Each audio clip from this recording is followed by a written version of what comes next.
सत्य को खोजने वाले आप सभी साधकों को हमारा नमस्कार। मैंने सुना कि नोएडा से उत्तर में भी, यूरोप में भी, पश्चिम में भी हर तरफ सहज की लहर दौड़ पड़ी। बड़ी कमाल की बात कि इस इलाके में रहने वाले लोग सत्य की खोज में इस तरह से आंतरिक हैं, ये मुझे पता नहीं था। और ऐसी आशा भी नहीं, लेकिन आज जो आप सारे जन समुदाय को देखती हूँ तो बड़ा आश्चर्य होता है कि यहाँ पर इतने प्रेमी हैं जो अपना आत्म साक्षात्कार पाना चाहते हैं और अपने अंदर का जो ज्ञान है उसे प्राप्त करना चाहते हैं। आश्चर्य इसलिए कि पहले तो इस जगह जैसी जैसी धर्म की प्रणालियां हो गई उनमें एक से एक सब विपरीत हो गए। और जब हम लोग भी इसी मेरठ के आसपास रहते थे और घूमते थे तो लोगों का सादापन तो दिखाई देता था और परमात्मा के लिए इतनी आंतरिक इच्छा मैंने देखी नहीं। और आज आप लोगों को देख करके एक चमत्कार सा मुझे लगता कि जिस भूमि को आप एक उर्वरा जमीन समझे और वहां इतने पेड़ पनप जाए तो ये विशेष करके एक सहज का चमत्कार ही कहना चाहिए। ऐसे महाराष्ट्र में बहुत मेहनत की, हमने सालों मेहनत की, संत साधुओं ने वहां ढूंढा, बहुत सी बातें सहजों की जो आज आप सुन रहे हैं पहले भी वहां लिखी गई, लेकिन वहां इस तरह से काम नहीं हो पाया, इतना गहरा काम नहीं हो पाया। ये गहरा काम सिर्फ इसी जगह होना था, इसी नोएडा के आसपास। कुछ समझ में नहीं आता ये सब कैसे हो गया। और ये सब देख करके अभिभूत हो जाते, दिल भरा, तो समझ में नहीं आता कि क्या कहें और क्या न कहें। वैसा आप जाने या न जाने, हर इंसान आनंद की खोज में रहता है। जिस चीज से उसे सुख मिले उसमें रहता है, लेकिन मनुष्य की जो स्थिति है उसमें वो आनंद को प्राप्त नहीं कर सकता। जब उसका अहंकार या अहम भाव किसी तरह से खुश हो जाता है तो इंसान खुश हो जाता है, उसे सुख मिलता है। और जब उसका अहंकार टूट जाता है उससे भी उसे दुख होता है। तो सुख और दुख के, रात और दिन के छाया में मनुष्य रहता है। आज आशा तो कल निराशा, लेकिन उसके अंदर आनंद की अभिव्यक्ति नहीं होती।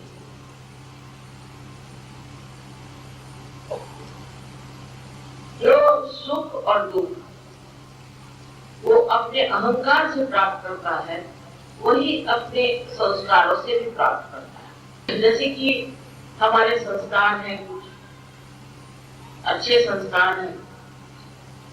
और जब हम किसी बुरे संस्कारों में जाना चाहते हैं तो दुख होता है, या किसी को देखते हैं कि जिसमें ये बुरे संस्कार हैं उसे दुख होता है, और किसी को देखते हैं कि आदमी में कितने अच्छे संस्कार हैं, आदमी कितना महान है, उसे देख करके सुख होता है।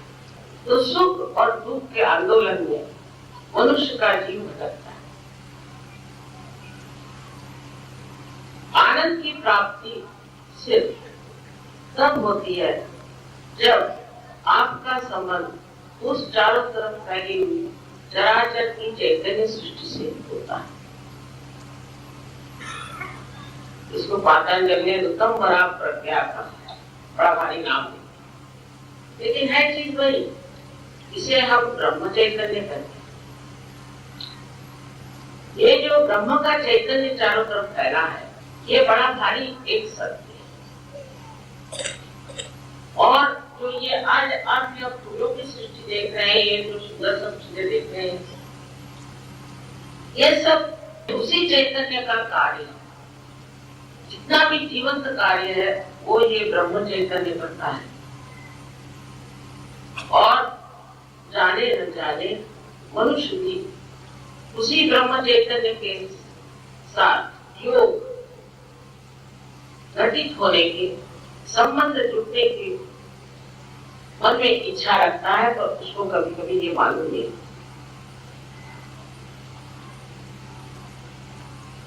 दूसरे सत्य ये है कि मनुष्य जो आज ये सुख दुख के झमेले में बैठा हुआ और जो ये अपनी शारीरिक, मानसिक और बौद्धिक, आर्थिक सब चीजों से पीड़ित है और इसको मानता है कि ये सब कुछ मेरी चीज है, वो असल में शुद्ध आत्मा है। ये सिर्फ उपाधियां, और जब वो शुद्ध आत्मा हो जाता है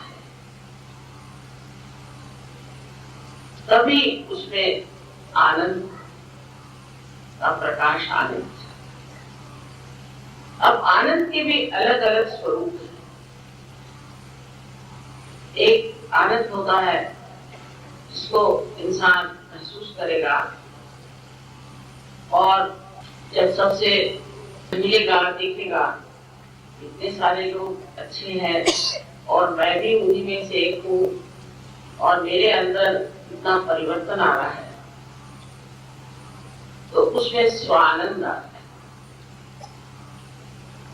उस परिवर्तन को देखकर उसमें स्वानंद आए और उसका आकलन या उसका बोध, उसको महसूस वो करेगा अपने बुद्धि से। बुद्धि पर ही उसका काम है। वो देखेगा कि वाह क्या बढ़िया लोग तैयार हो रहे हैं, देखिए इतने देश में सर्च फैल रहा है और मैं भी एक सहयोगी हूँ, उससे एक आनंद अंदर उठे। लेकिन उससे भी और ऊपर चढ़ना है। ऐसे अनेक आनंद के पद। जो आदमी पहले कंजूस होगा तो उसको मजा आएगा कि वो अपने पास के धन से लोगों को तृप्त करे, लोगों को खुश करे, लोगों को खाना खिलाए। इस प्रकार एक दूसरे आनंद की अनुभूति आने लगी। पहले कोई चीज आप बाजार में जाते थे तो अपने लिए खरीदते थे, अब सोचते हैं अरे ये चीज उनके लिए अच्छी होगी, वो चीज उनके लिए। फिर ये आप सोचने लगते हैं कि दुनिया भर की जितनी जड़ चीजें हैं, मैटर है, मटीरियल चीजें, उसका उपयोग एक ही है कि अपना प्यार उसमें करना है, लोगों को वो चीज दे। इसी में आपको आनंद आता है। ये प्रेमानंद है कि दूसरों के ऊपर प्रेम करने से जो आनंद आता है वो प्रेमानंद। और ये निर्वाज, इसमें कोई अपेक्षा नहीं होती कि हमें जिसको हमने किया है वो हमारे साथ क्या, वो हमारे साथ क्या भलाई करे, क्या उसने हमारे साथ किया, ये विचार ही नहीं है। जो हो गया सो दे दिया, जो करना था तो कर दिया और उसी का बदलाव था। उसके बाद बहुत से कलाकारों ने एक नया आयाम आ जाता है और वो लोग ये सोचते हैं कि किस तरह से हम ऐसे चित्र बनाएं जिससे ये सहज ही खुश हो जाए, सहज के लोग खुश हो जाए। अब वो चित्र जरूरी ऐसे होने चाहिए कि उसमें से चैतन्य बहना चाहिए। अगर उसमें से चैतन्य नहीं बहेगा तो खुश नहीं। फिर ऐसा चित्र अगर उनसे बन जाए किसी कलाकार से जिससे कि चैतन्य बह जाए, तो वो फिर उस कलानंद में बैठा रहता। उसको ये चिंता नहीं है कि मैंने कितनी मेहनत की, मैंने क्या किया, मैंने इस चीज को उठाया, इस चीज को इसमें डाला, कितने रुपए मैंने खर्च किए, कुछ नहीं। उसको ये लगता है चलो ऐसी चीज बन गई जिसमें से चैतन्य की लहरी आ गई। तो उस दर्पण को देख करके अंदर उसके ऐसी भावना आती है कि मैं भी कुछ हो गया हूँ, जो मेरे हाथ से जो चीज बनती है जैसे चैतन्य। आज भी ऐसे बड़े बड़े कलाकार हो गए जिनके चित्रों में से चैतन्य की लहरियां आती और बहुत सुंदर ऐसा वातावरण वो निर्माण करते हैं। लेकिन इसकी जानकारी जब तक आपके हाथ में चैतन्य नहीं होंगे आप जान। और इस तरह के नए आयाम में हर कलाकार एक नई भूमिका ले लेता है। और जो कलाकार भी नहीं, वो भी मैंने सुना है बहुत से लोग कि जिन्होंने कभी कविता को क्या कोई गद्य काव्य भी नहीं लिखा है, वो एकदम कविता बनाने लगता है और बड़ी बढ़िया गहरी कविता है और ऐसे छंद में और ऐसे गीतों में वो बसा देते हैं कि वो खुद हैरान है कि हमने कभी लिखा ही नहीं और हमें कभी मालूम ही नहीं, और ये पता नहीं किसने लिख दिया, गरीब जैसी सुंदर चीज।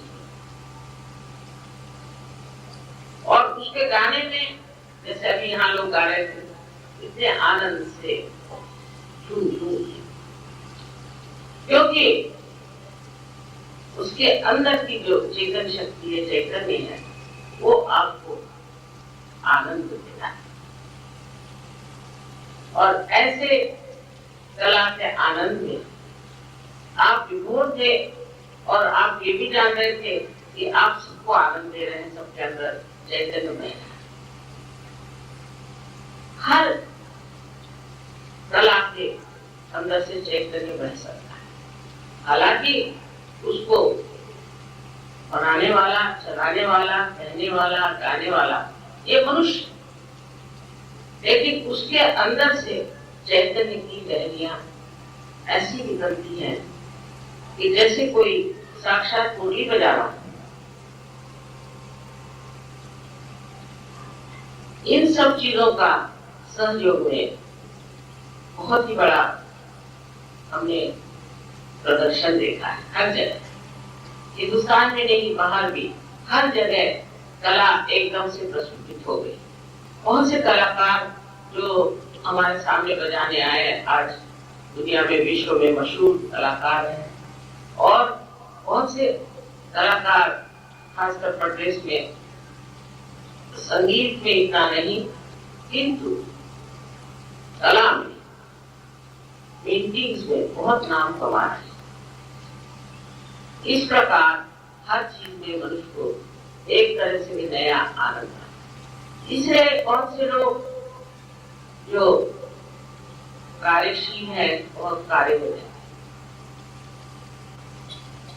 वो लोग कार्य करते हैं लेकिन बड़ी तकलीफ होती, श्रम होता है, सोचते हैं ये क्या भला है, कब ये नौकरी छूटे और हम आराम से बैठे, और बड़ी परेशानी। सहयोग के बाद मैंने देखा कल एक साहब बता रहे थे कि वो रात को 3-3 बजे तक ये झंडे बना रहे थे और ये गेट्स बना रहे थे, ये तोरण लगा रहे थे। अरे मैंने कहा इतने दिन से तुम लोग तोरण लगा रहे हो, थक नहीं गए? कहले नहीं मां, हमें इतना आनंद आ रहा था, बड़ा ही आनंद आ रहा था, और उसी आनंद से हम सब कार्य करते। और कैसा आनंद, हम लोग सब मिलकर के ऐसा लग रहा था जैसे देवी का राज्य का होना। और न जाने कितने दिन उन्होंने मेहनत की, कितने गेट्स लगाए, आप लोगों ने देखा कितनी सजावट करी हुई है। यही मैं सोचती हूँ ये सब प्रेम का ही तो आरोपण है। आप लोगों का जो प्रेम है वही इन सब चीजों में छिपा हुआ हंस रहा है। ये एक फिर आपको कह रही थी कर्म का आनंद, आपने जो कर्म, क्योंकि आपको लगता है कि आप काम कर्म कर रहे हैं, आपको लगता है कि नहीं हम तो मजे कर रहे हैं, ये तो ये हो रहा है हो रहा है, हर एक चीज में मजा नहीं, यही नहीं, पर आपके अपने काम में भी आपको बड़ा मजा है, सब चीज में बड़ा मजा है। और फिर एक सामूहिक आनंद, इस सामूहिक आनंद में आप समूह के साथ, चाहे वो गाना बजाना हो, चाहे मंडप खड़ा करना हो, चाहे पोस्टर्स लगाना हो, पता नहीं क्या क्या किया है, इस किसी चीज में भी आपको बड़ा ही आनंद आता है। कि एक बड़ा सामूहिक आनंद, सामूहिक आनंद काफी ऊंची चीज है। उसमें एक दूसरे से ईर्ष्या नहीं होती, कोई ईर्ष्या, और जो कुछ अधिक काम करता है तो उसके प्रति बड़ा गौरव और बड़ी श्रद्धा होगी। इस आनंद से भी एक आनंद और भी है जो मन ही मन श्रद्धा और भक्ति से आप गदगद हो जाते हैं। ये भी एक नया आयाम भक्ति के अपने अंदर जागता है। बहुत से लोग थे वो तो भगवान को भी नहीं मानते थे, और आज सहज में आकर के पागल जैसे नाचते हैं, और उससे रोका ही जा सकता है, उठ करके नाचना शुरू कर देते। और कभी नाचने क्यों लगे, मैं कहा नहीं जाता, सारा शरीर जो अंदर से नाचने लगता है।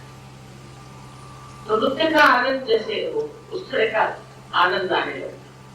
वो ये नहीं परवाह करते कि उनको नाचना आता है कि नहीं आता है, बस एक सारा शरीर आनंद से आलोकित हो जाता है और सब उसी आंदोलन में नाचने लगता है।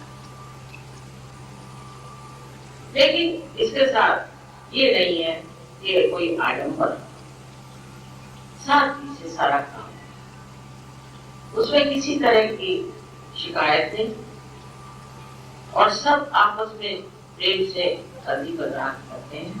मैं तो देख देख के आश्चर्यचकित होती हूँ कि देखिए ये मनुष्य जो कि कल बोलता ही नहीं था, बड़ा ही घूमा आदमी था, आज पता नहीं कैसे एक दूसरों से मजाक कर रहा है, जोर से हंस रहा है, बोल करके बोल रहा है, दिल एकदम खुलता है। और इस प्रकार खुलता है कि आप भी नहीं समझ पाते। एक साहब मुझे एक दिन मिलने आए अमेरिका, अरे माता जी आपने पता नहीं क्या कर दिया मुझे। मैंने कहा क्यों? अरे मैं तो अपने चाचा से इतनी नफरत करता था, तो उसकी शक्ल दिखाई देती थी तो बस गुस्सा चढ़ जाता, और आज वो मुझे मिला तो मैं एकदम लपक के मैंने उसको आलिंगन दे दिया। वो मेरी ओर देखने लगे, क्या वो पागल तो नहीं हो रही? पता नहीं नफरत कहाँ भाग गई, और वो जो गुस्सा था वो तो पता नहीं कहाँ रह गया, और खूब उनको आलिंगन दिया मैंने। अब कहले मुझे अच्छा लगता है, ऐसे मैंने कहा। वो कह रहे जी आपकी तबीयत तो ठीक है? कहले क्यों, तुमने ऐसे कभी किया ही नहीं मुझे। तो उस चाचा के आंख से आंसू बने। उसने कहा कि ये क्या चमत्कार है, तुम्हारे अंदर मेरे लिए ऐसा प्यार कैसे हुआ? कहले वो सब चीज अपने आप छूट ही गई जो मुझे तुम्हारे प्रति गुस्सा था, तुम्हारे प्रति जो मुझे घृणा सी रहती थी, सब छूट ही गए अपने आप, और पता नहीं मैं कुछ और ही हो गया। इस प्रकार की मनुष्य के परिवर्तन में बड़ी सुंदर सुंदर ऐसी छटाएं, पर तो भी वो बुद्धि में बैठती है। आदमी बुद्धि से उसे परखता है और सोचता है कि कल मैं ऐसे था, आज मैं कैसे ऐसे हुआ। अरे भाई, ये चमत्कार कैसे हो गया?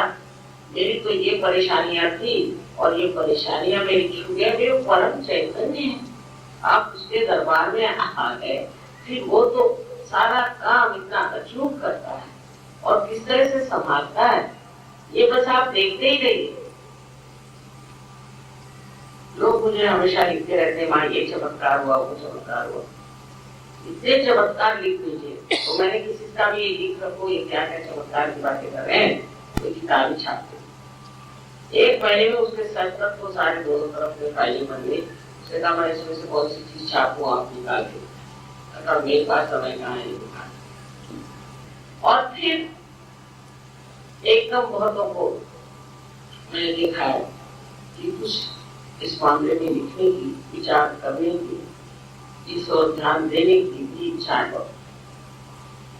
ऐसे भी अवसरों में मेरी कोई छोटी सी किताब मैंने लिखी है और बहुतों ने सहयोग कर दिया। जिसको जो मन पड़ा उसे लिखे, जो कभी कुछ लिखते भी नहीं थे वो भी लोग काफी लिख रहे हैं और किताबें उन्होंने लिखी, बहुत अच्छी लिखी। मैंने उनको कभी देखा भी नहीं, पर जब देखा तो इतनी अच्छी किताबें उन्होंने लिखी हुई इस बात। ये सब विचार की जो नई धाराएं ऐसी मनुष्य के सामने आप रख रहे हैं, जिससे कि मानव सोचने लग जाता है कि ये आदमी बात क्या कर रहा है। आज तक किसी ने आपके अंदर के प्रश्नों का उत्तर नहीं दिया। किसी ने ये नहीं बताया था कि अंदर आपके कौन से चक्र हैं और उन चक्रों पे कौन से देवता बैठे हैं और वो कौन से कार्य करते हैं, और आपकी जागृति के बाद आप क्या क्या शक्तियों को प्राप्त कर सकते हैं। आज तक किसी ने नहीं बताया। ये अंदरूनी शक्तियों को ये आदमी कैसे बताता, वो खुद महसूस करता है, उसे खुद इसे पाया और वो लिखता है। अब उस पर लोग विश्वास करें चाहे न करें, उससे उसको परवाह है। और सबसे तो कि उसका भय ही दूर हो जाता है। किसी भी चीज से भय करना उसके लिए बड़ा मुश्किल। वो किसी से डरता है, किसी से डरता है। जो कुछ भी करना है वो सामने जा करके साफ कर, वो डरता नहीं। किसी से भी उसको ये नहीं लगता है कि मैं ये कहूंगा तो वो क्या करेगा, वो कहूंगा तो क्या। और इसी तरह से वो एक शेर जैसा एक इसे जंगल में राजा होता है, वैसे ही इस कलयुग में एक बड़े भारी वीर के भांति, फिर वो चाहे औरतें हो चाहे आप। मैंने देखा है कि ऐसे उसके उनके अंदर वीरता के प्रदर्शन होते हैं कि कभी सोचते भी नहीं थे कि ये इंसान कुछ बोलेगा या कुछ करेगा। बहुत से लोग जो स्टेज पर बोलते नहीं थे, मैंने कहा चलो पढ़ो बोलो, शुरू कर दिया। और कहते वहां पता नहीं हम कैसे बोले जा रहे थे, पता ही नहीं हम बोलते थे, अब पता ही नहीं हम क्या बोल रहे थे। अरे भाई तुम बहुत अच्छा बोले, हमें तो पता नहीं था, हम तो बोलते जा रहे थे। इस प्रकार अनेक सारी चीजें अकस्मात घटित होती है, क्योंकि हमारे अंदर आत्मा का प्रकाश आ है। आत्मा के प्रकाश में हम एक दूसरों को पहचानते हैं, एक दूसरों का महत्व जानते हैं, और फिर जो हमें एक दूसरों के प्रति व्यवहार उसमें प्रेम उमड़ा है। तो प्रेम ही सत्य है और सत्य ही प्रेम। जब आप सत्य जानते हैं तब आप ये भी जानते हैं कि आप सारे सृष्टि से प्रेम करते हैं और सारे दुनिया से प्रेम। प्रेम ही प्रेम आपको मिलता है और प्रेम ही प्रेम आपको। और अगर कोई आदमी आपको सताए या परेशान भी करे तो वो आपकी चिंता करने की बात है, वो आप परम चैतन्य पे छोड़ देते हैं कि इनको समझ। इस प्रकार सब चीजों का हल अपने आप निकलता है और आप सुख और दुख के चक्कर से छूट जाए। जिस चीज को देख करके आपको दुख होता था, उसको देखकर अब हंसी आएगी। क्या बेवकूफी है? देखिए कि बेवकूफ। यहाँ तक मैंने देखा है कि अगर कोई ईसाई होगा और वो समझ में आ जाता तो ईसाइयों की बेवकूफी आ गई, और कोई हिंदू होगा और वो बस समझ में आ जाएगा तो हिंदुओं की बेवकूफियां देखेगा। उसी प्रकार मुसलमान, उसी प्रकार सब। और जब वो अपने जात भाइयों की बुराइयां देखने लग जाते हैं तो उधर उद्यत हो जाते हैं, उधर वो कोशिश करते हैं कि ये बुराइयां हट जाए। तो एक सामाजिक आनंद भी अंदर आता है, कौटुंबिक आनंद भी आता है।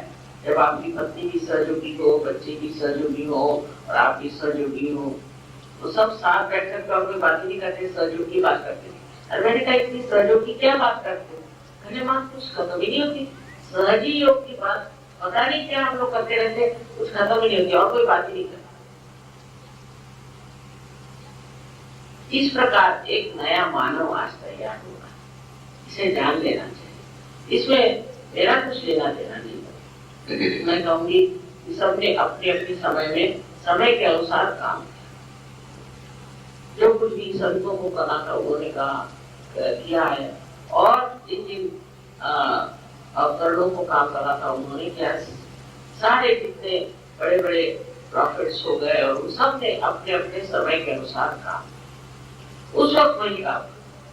आज दूसरा काम है जो मुझे दिया गया, वो ये कि सबकी कुंडलिनी जागृत। मैं नहीं करती, ये भी सोचना कि मैं करती हूँ, ये भी गलत बात। आपकी हो जाती है मेरे सामने, मुझे तो कभी ऐसे नहीं लगता कि मैं कुंडलिनी को जागृत करती। कुछ हो जाता है क्योंकि कोई ऐसी बात जरूर है कि जिसके वजह से मेरे सामने आपकी कुंडलिनी जागृत हो जाती, फोटो के सामने भी हो जाती। और ये कैसे क्या होता है, सब कुछ क्या है, इसके बारे में आप सोचते भी, बस उसी में फिर आप मगन हो जाते हैं। और आप में जो दूसरा आनंद, जो बहुत बड़ा आनंद है, इसे हम कहना चाहिए, ये निरानंद आपके अंदर आ जाता है जब आप इसके बारे में सोचते हैं। आनंद सोचिए, सोच विचार, तब आपकी पूर्णता। जब आप आनंद में बैठे हुए हैं तब आपकी पूरी तरह से पूर्णता होती है। और यही पूर्णता प्राप्त करना माने ही एक निर्वाण की शुरुआत। अब निर्वाण की भी कल्पनाएं अनेक अनेक लोगों ने बना की अपने अपने तरह। निर्वाण का मतलब ये है कि आप अपने स्वयं में पूरी तरह से खो जाएं, वही निर्वाण, जिसकी कोई व्याख्या नहीं कर सकता, क्योंकि एक स्थिति है जिसमें आप ऐसी महान दशा पहुंच जाते हैं कि जहां पर आपके लिए सब आप ही, सारी सृष्टि आप, सारी दुनिया आप, और आप सब में ही समान। ऐसी एक स्थिति है, उसको प्राप्त करने के लिए सर के बल खड़ा होना नहीं है कुछ, और जब तब करने की जरूरत नहीं, कुछ नहीं। ये अपने आप एक बार जागरण हो जाए तो जैसे पेड़ अपने आप बढ़ता है, उस तरह से ये स्थिति आए। आज मुझे ये कहना है कि सिर्फ याद रखना चाहिए, ये स्थिति आते और रास्ते में बहुत सी अड़चने आती। एक चीनी लाओत्से करके बहुत बड़े कवि लोग हैं, लेकिन वो बड़े भारी साधु थे और बड़े प्रचार। उन्होंने ताओ करके एक धर्म लिखा, इसका मतलब वो जो है ताओ। अब वो उन्होंने जो एक यांसी रिवर है उसका वर्णन किया। मैं भी उस रिवर से गई थी देखने के लिए, तो वाकई में हर 2-3 मिनट बाद उसका सीन बदलता, और इतने सुंदर सुंदर पेड़ और इतने सुंदर सुंदर पहाड़ जो कि चाइनीज लोग अपने चित्रकारी में इस्तेमाल करते हैं, सब उसकी प्रेरणा वहीं से आती है। पूरी समय 24 घंटे में उसके पास बैठे। उनका कहना यह है कि इस नदी से जब प्रवास कर रहे हैं उसमें बहुत से भंवरे भी हैं और उसमें बहुत गोल गोल ऐसी जगह बनी हुई है जहाँ से आपको घूम के जाना पड़ेगा क्योंकि वहाँ पथरीली जमीन है, ये सब समय के करना। और फिर उसके बाद में इधर और उधर इतने बढ़िया सीन्स हैं, इतने बड़े बढ़िया पेड़ लगे, उनको देख करके आपका मन उधर लग जाएगा, मन करेगा कि उतर जाए या सोचेंगे कि इसे प्राप्त कर लें, तो उधर नहीं देखना, आप सीधे जाए। जब समुद्र नजदीक आ जाएगा तो नदी अपने आप बढ़ जाएगी और अपने आप उसकी जो किनारे दूर हट जाएंगे और आप नदी के समुद्र में समा जाएंगे। और वास्तविक ऐसे ही अपने जीवन में भी ये कुंडलिनी के मामले में होता है। कुंडलिनी जब चढ़ने लग जाती है तब उसमें कई कई रुकावट है, कार्य शक्ति में भी रुकावटें आ सकती हैं और कार्य प्रणाली में भी, मतलब कार्य करने के ढंग पर भी। जैसे कि कोई आदमी एक काम कर रहा है, हो सकता है कि उस काम करते करते उसके अंदर कोई न कोई चक्र का आवाज है, इसलिए सहयोग में मनन करना जरूरी। उसके लिए ये जरूरी नहीं मनन करने के लिए कि आप घंटों बैठे हैं, ऐसे नहीं। शाम को एक 10 बजे समझ लीजिए सोने से पहले आप 10 मिनट के लिए ज्यादा से ज्यादा थोड़ा सा मनन कर लें और सवेरे बाहर जाने से पहले आप मनन कर लें, तो आप बिल्कुल शांतिपूर्वक आगे बढ़ सकते। और पहले ये देख लेना चाहिए कि हमें कौन सा दोष है। अपने अंदर बहुत से दोष होते हैं और उनमें से कौन सा दोष है जिसके कारण हम नहीं चढ़ पाते, जिसके कारण हम नहीं प्राप्त कर पाते, इसको बिल्कुल शांतिपूर्वक देखना चाहिए। अपने से नफरत करने की जरूरत नहीं, अपने से कुछ लांछन लगाने का। आप समझ लीजिएगा तुम्हारी साड़ी में दाग पड़ गया तो ठीक है, ये दाग पड़ा में दिखाई दे रहा है, इसे अब साफ कर देना। कोई ये तो नहीं सोचते कि ये दाग पड़ गया तो बहुत खराब होगा, कुछ भी नहीं, ये तो बाह्य कुछ है। तो जो कुछ भी दोष है वो सब अपने आप गिर जाते हैं अगर आप उनकी ओर देखें, ये मैं नहीं, ये कोई और चीज। और इस तरह से जब ये दोष नष्ट हो जाते हैं तो आप एकदम शुद्ध स्वरूप होते हैं, शुद्ध आत्मा स्वरूप होते हैं। और यही स्थिति को प्राप्त करना और तब आप आनंद को प्राप्त। इस आनंद की हर एक अलग अलग अनुभूतियां आते भी रहती है और वो बुद्धि पर है, वो एक स्थिति हो जाती है जहाँ मनुष्य आनंद में ही जमा रहता है और सब चीज को देखता है एक नाटक के साथ। इसको कहते हैं साक्षी। साक्षी होकर हर एक चीज को देखते, अरे ये हो रहा है ठीक, वो हो रहा है ठीक, इसी चीज से वो विचलित है। जो श्री कृष्ण ने सिद्ध प्रज्ञ की भाषा कही है वो ऐसे इंसान, और उन्होंने पहले ही कह दिया कि ज्ञान को प्राप्त करो। ज्ञान का प्राप्त करने का मतलब ये नहीं कि आप किताबें पढ़िए, लेकिन उसका अर्थ ये है कि आप अपने अंदर बसे हुए ये जो नस है, ये जो सेंट्रल नर्वस सिस्टम है, इस पर इसका बोध होना चाहिए, इस पर जानना चाहिए।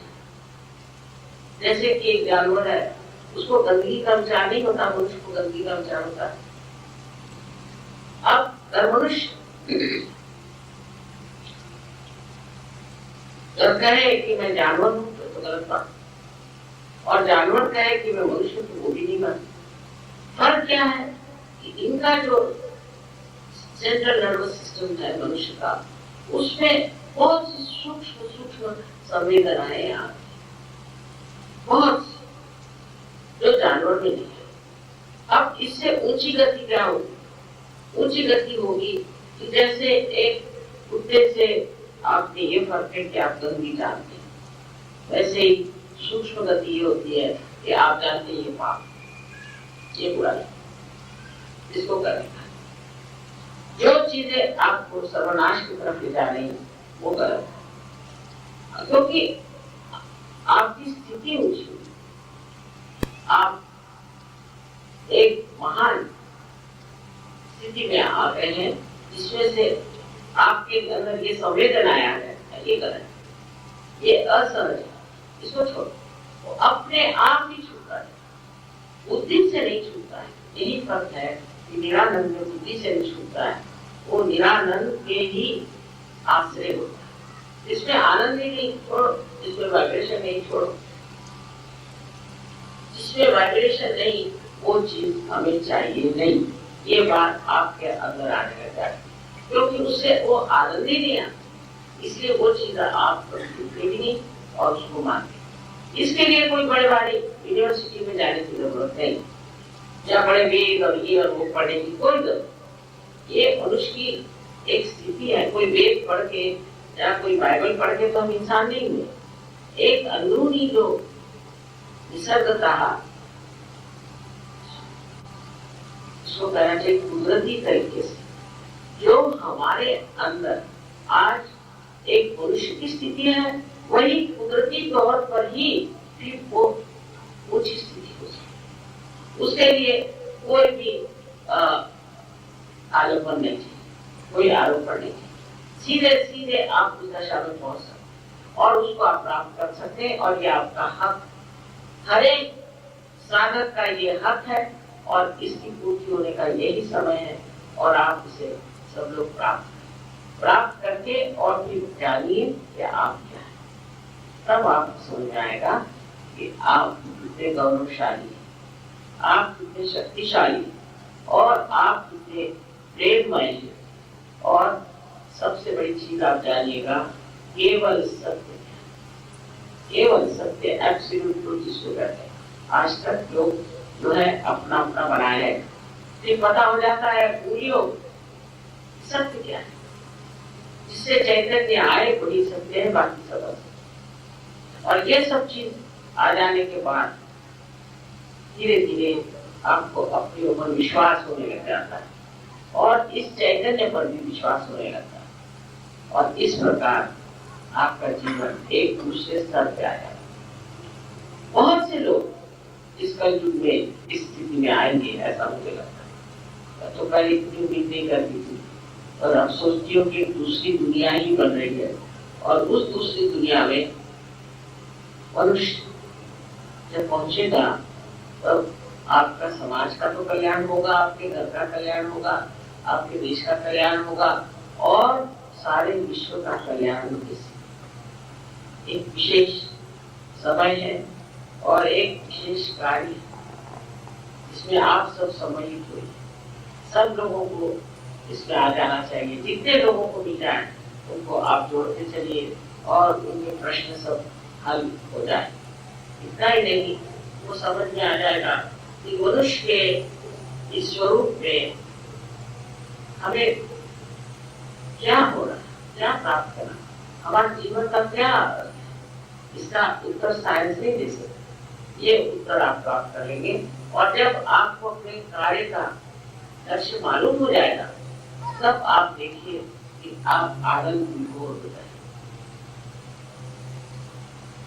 नोएडा का ये देख करके मैं बड़ी स्थित है, सोचती हूँ कि सांझ के चमत्कारों में से ये भी एक बड़ा भारी चमत्कार। गांव में जाना और वहां सब लोगों को सत्य देना, ये भी बहुत बड़ा कार्य। और ये कार्य इतनी आसानी से हो रहा है, इतने प्रेम से हो रहा है, ये तो बड़ी भारी बात है। अब जो है आज इतना कहना है कि आप सबको अपने प्रति एक श्रद्धा होनी चाहिए। अपने प्रति किसी तरह की ऐसी बात नहीं सोचना है कि अरे मैं क्या हूँ, मैं तो काफी हूँ, मैंने ये किया वो किया, क्योंकि रात दिन सब लोग आपको यही बताते रहते हैं कि तू बड़ा खराब है, तू ऐसा है, तू ऐसा है। ये सब नहीं सोचना, ये सोचना है कि मैं मानव हूँ और मैं बड़ी ऊंची दशा में, अब मुझे इससे भी ऊंची दशा में जाना है। ये बड़ी गौरव की बात है आपके बारे में कि आप मानव हैं और मानव को ही तो जागृति दे सकते हैं, जानवरों को तो नहीं दे सकते। दूसरी बात यह है कि ये समय, इस समय में आप पैदा हुए, वो भी इस योग भूमि में, इस इस भारतवर्ष में, जहाँ पे अनेक साधु संतों ने बहुत तपस्या की, इसलिए ये आपको बहुत आसानी से प्राप्त होता है। और प्राप्त होने के बाद यही सोचना है कि ये एक सामूहिक कार्य है। सामूहिक कार्य जब तक आपके नहीं होगा, जब तक आप सामूहिकता में नहीं आएंगे, आप बढ़ेंगे नहीं, आप में किसी भी तरह की प्रगति नहीं होगी, आप जहां से तहां रह जाएंगे। इसलिए एक ऐसा अपने मन में विचार रखें कि क्या एक बीज अंकुरित होने के बाद ऐसे ही फेंक दिया जाए, या उसको एक वृक्ष में रूपांतरित कर सकते हैं, उसको एक बड़ा भारी पेड़ बना सकते हैं, तो दोनों बनाए और आसानी से सहज सरल, उसके लिए कोई पैसा नहीं फेंकना, उसके लिए कोई सत्य बल नहीं गढ़ना, सिर्फ सामूहिक में आना। जैसे कि हमारा एक नागपुर प्रैक्टिकल, तो क्या वो पढ़ेगा? जब तक उसका शरीर से संबंध नहीं होगा वो पढ़ नहीं सकता। इसी प्रकार ये एक सामूहिक जीवन संस्था है और उसमें आपको सामूहिकता में आना चाहिए। उसे देखिए, आपकी बीमारियां, आपकी तकलीफें, आपकी परेशानी सब दूर है, इसमें कोई शंका नहीं। बस अपने ऊपर विश्वास रखें और जानिए कि आज आप सबको आत्म साक्षात्कार मिलने वाला। पहले तो जागृति होगी और आपके कानों से ठंडी हवा किसी के गर्म आए, और आपके हाथ में भी पहली मरतबा ठंडी ठंडी ऐसी हवा लहरें आएगी, जो कि ये परम चैतन्य है। और आप आश्चर्यचकित होंगे कि ये कैसे हमें प्राप्त है। लेकिन इसमें एक ही बात है कि मैं इसकी जबरदस्ती नहीं कर सकती, जबरदस्ती नहीं हो सकती। अगर आप इसे नहीं चाहते तो आपके लिए बेहतर है कि आप चले जाएं, और जिनको इसकी जरूरत है और जो इसे चाहते सर आंखों पर, उनके लिए सारी सृष्टि तैयार बैठी हुई है। चैतन्य की सृष्टि आपको पार कराएगी। आप लोग तो बहुत आसान है, परदेश में बहुत तकलीफ होती है, यहाँ तो बहुत आसानी से लोग सब पार हो जाते हैं। तो अगर आप में से कोई जाना चाहे बाहर, कोई अगर जाना चाहे तो चले जाए। इसमें ज्यादा 5-10 मिनट लगे, बस 5-10 मिनट। और आप सब विश्वास रखें कि आप सबको आत्म साक्षात्कार हो सकता है। अपने भूतकाल को, अपने गए बीते दिनों को एकदम भूल जाइए, और अगला दिन तो है ही नहीं इस वक्त, आपको वर्तमान में आना है। इसलिए कृपया आप भूल जाइए, उसकी सोचिए नहीं, कोई सा भी मंत्र न कहें, कुछ न कहें, और अपने विचारों को भी रोकिए। अपने आप को ही सारा कार्य करिए। वो आपकी माँ है, सबकी अलग अलग माँ है, और वो आपके बारे में, आपके पूर्व जन्म से लेकर के आज स्थिति तक सब कुछ जानते हैं। इसलिए आप किसी भी तरह से अपने में कोई दोष न देखें, अपनी बुराइयां न देखें, और अपने ऊपर पूर्ण श्रद्धा विश्वास रखें, और आपको साक्षात्कार होगा। अब दोनों हाथ आप मेरी तरफ इस तरह से,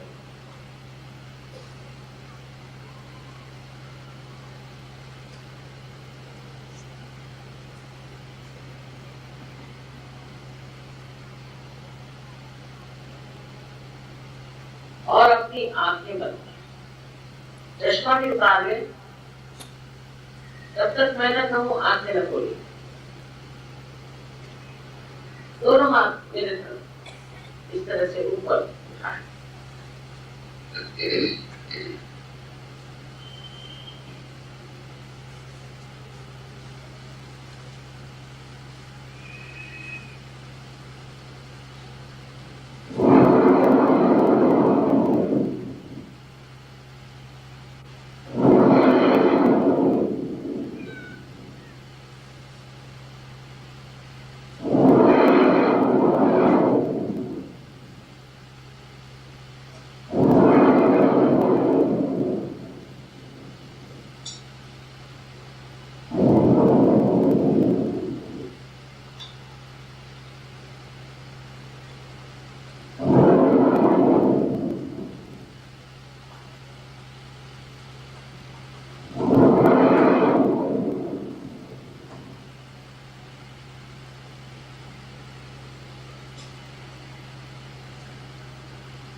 अब आंखें खोली, प्लीज ओपन योर।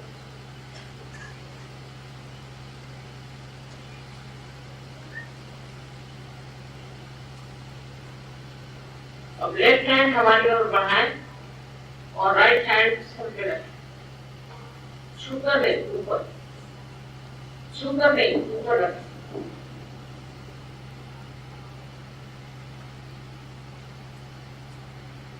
और अब गर्दन नीचे।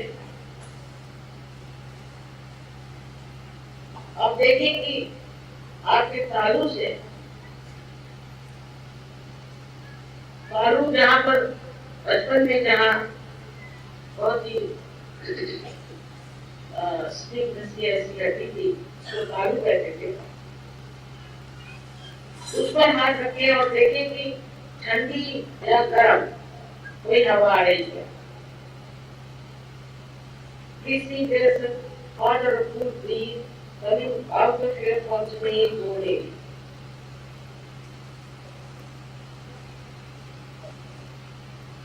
अब दूसरा हाथ में लो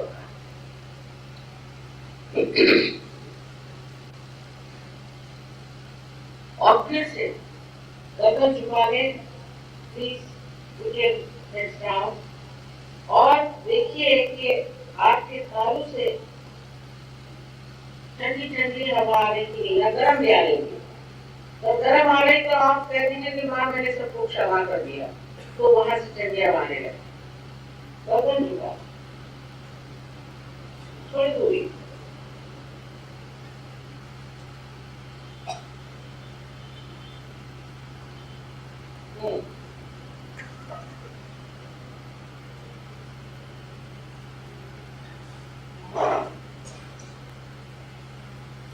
अच्छा। अब एक बार और लेफ्ट हैंड में योग करें और राइट हैंड से देखें कि कोई ठंडी या गर्म ऐसी हवा की लहरें आपके तालू से आ रही है। हो सकता है किसी किसी को बहुत नजदीक में महसूस होगी, किसी किसी को दूर। Please put the left hand towards me and right hand on top of your fundamental or area and see if there's a cool or a hot breeze coming out of that area. Some people feel it quite close and some people feel it quite far away. So you can move your hand and see for yourself. Bend your legs, bend your feet. Sir झुका, sir झुका।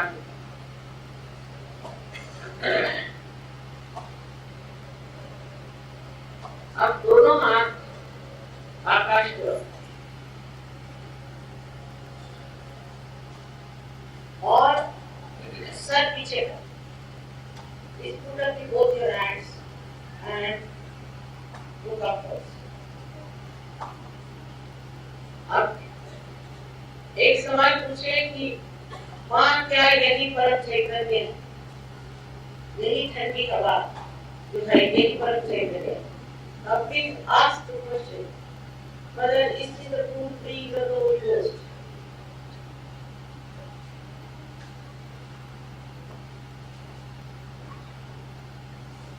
अब आप नीचे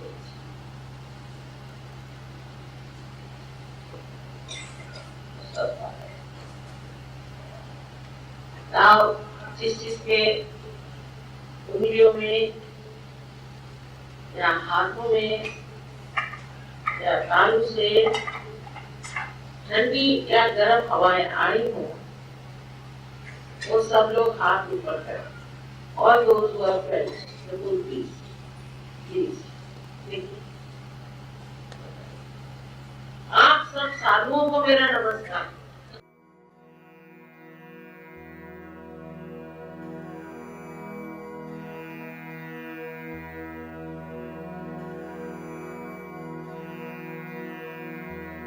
Mm-hmm.